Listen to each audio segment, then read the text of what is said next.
ایک شخص آیا میرے پاس پہلے، یار میرے ابا بوڑھے ہو گئے ہیں، عجیب الٹی الٹی باتیں کرتے ہیں، گالیاں بھی دینا شروع کر دیتے ہیں، اتنی بری بری گالیاں والدہ کو دیتے ہیں، مجھے بھی دیتے ہیں، یہ کرتے ہیں وہ کرتے ہیں کیا. میں نے کہا بھائی اتنے بڑے ہو گئے، ابا کی عمر کتنی ہے؟ کہہ رہے 60 سال. میں نے کہا کتنی زندگی رہ گئی ہے، برداشت کر لو یار. اب ان کو سیدھا کرنے کی کوشش کرو گے 60 سال میں؟ میں نے کہا دے دیتے ہیں تو اب چھوڑ دو. کہہ رہے ہیں یہ تو بری بات ہے. میں نے کہا بری ہے لیکن اب آپ اس کو صحیح نہیں کر سکتے. ہاں ابا کے ابا زندہ ہوتے نا، وہ آتے میرے پاس، یعنی آپ کے دادا آتے، بولتے میرا 60 سال کا بیٹا ایسے. میں ان کو کہتا لگاؤ ذرا جا کے جانا اس کو.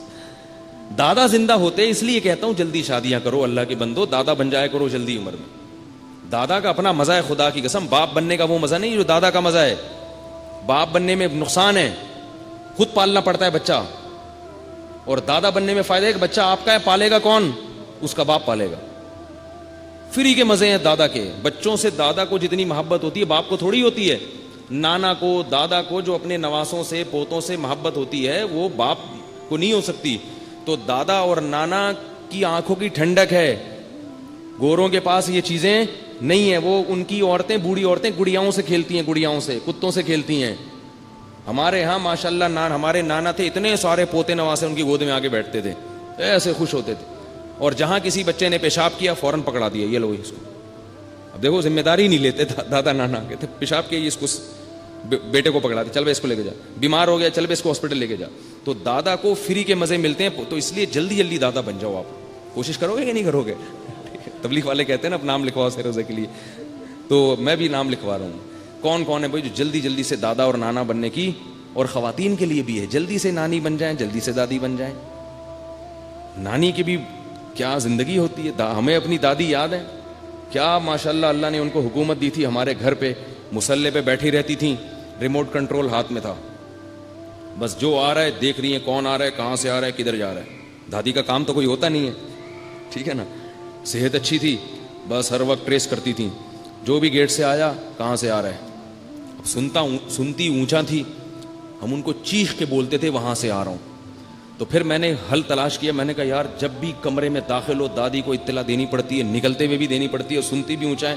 ہم کرالنگ کر کے جاتے تھے. پھر دادی کا تخت تھا، اس کے پیچھے سے کرالنگ کر کے نا ایسے چو، بڑے مزے تھے بھائی اس کے.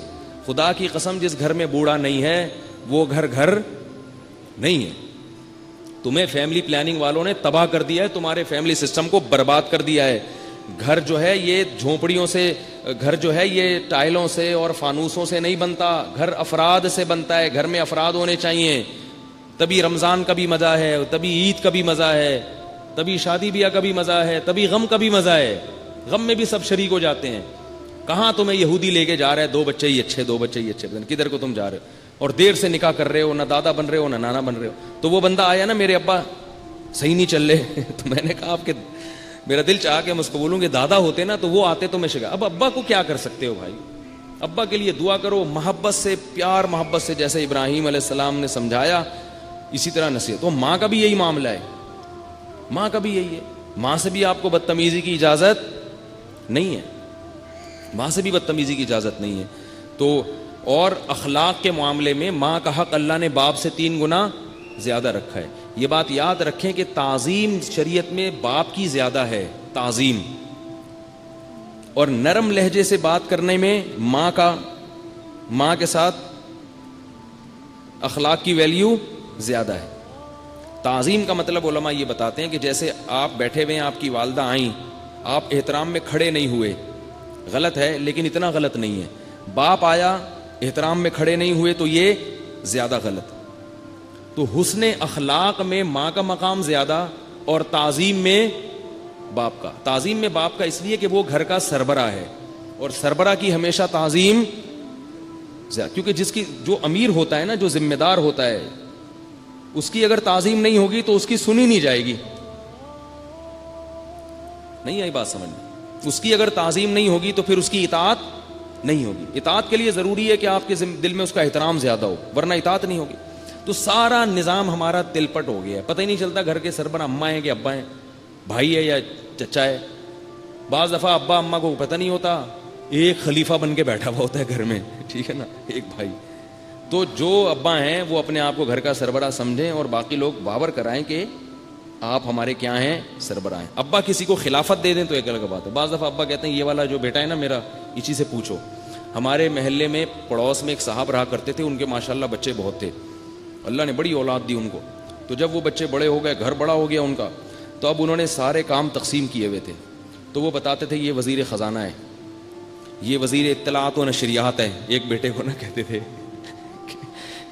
کوئی بھی گھر میں شادی بیاہ غم ہو تو اطلاع کون دے گا؟ یہ وزیر اطلاعات و نشریات, یہ وزیر خزانہ ہے. ایسے سارے وزارتیں انہوں نے بانٹی ہوئی تھی. خود پیڑے کھا رہے تھے بیٹھ کے. خود کیا کر رہے تھے؟ پیڑے کھا رہے تھے بیٹھ کے. تو ابراہیم علیہ الصلاۃ والسلام نے سمجھایا نہیں مانے. باپ نے بالآخر کیا کہا؟ لأرجمنک, پتھروں سے مار کے ہلاک کر دوں گا. تو ابراہیم علیہ السلام نے کیا کہا؟ سلام علیک. اتنی بڑی دھمکی بھائی, قتل نہیں, پتھر سے مار کے, پتھروں سے اتنی بڑی دھمکی. اللہ کے خلیل ہیں, ذرا بھی تو تکبر نہیں کر رہے کہ اے میرے ابا آپ کو پتہ نہیں میں کون ہوں, میرا کیا مقام ہے؟ کچھ بھی نہیں. کہہ رہے ہیں سلام علیک, آپ پر سلامتی ہو. ساستغفر لک ربی, دنیا میں تو مایوس ہو گیا لیکن آخرت سے مایوس نہیں ہوا. اللہ سے میں آپ کے لیے مغفرت کی دعا کرتا رہوں گا. انہو کان بی حفیہ, وہ آپ پر مہربان نہ ہو, مجھ پر تو مہربان ہے نا, تو مجھ پر مہربانی کی وجہ سے آپ کی مغفرت کر دے گا.